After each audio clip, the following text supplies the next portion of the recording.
আমরা চীনের বিপক্ষে 2-0 গোলে হেরে গেছি। এখন আজকে যারা ম্যাচটা দেখছে সবার কিছু অবজেকশন থাকবে অবশ্যই, তবে সবার কমন অবজেকশন হচ্ছে আজকে কেন ঠিকমতো কয়েকটা প্লেয়ারকে সাবস্টিটিউট করা হলো না।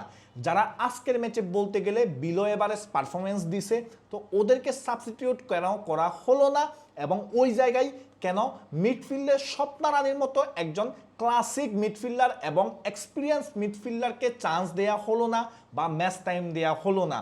কারণ স্পষ্টই বোঝা যাচ্ছিল আমাদের মিডফিল্ডে ওই রকম মানে বল পায়ে রাখতে পারবে, টাইট স্পেস থেকে বল বাইর করতে পারবে, ক্রিয়েটিভ কিছু করতে পারবে, ওই রকম আমরা দেখতেছিলাম না। তো ওইখানে স্বপ্না ভালো চয়েস হতে পারতো, তবে ওইটা পিটার কেন করে নাই সেটা নিয়ে সবার অবজেকশন আছে।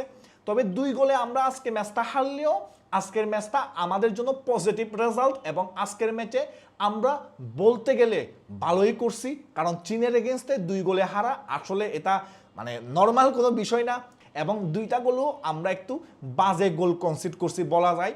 তো এখন দেখার বিষয় হচ্ছে বাংলাদেশ ভার্সেস ভিয়েতনাম ম্যাচে আমরা কীরকম অ্যাপ্রোচে যাই এবং ওই ম্যাচের রেজাল্ট কী হয় ওইটার উপর অনেক কিছু নির্ভর করতেছে। আজকের ম্যাচ নিয়ে আপনার কি মতামত বা পিটারের উপর আপনার কি অবজেকশন কমেন্টে জানান।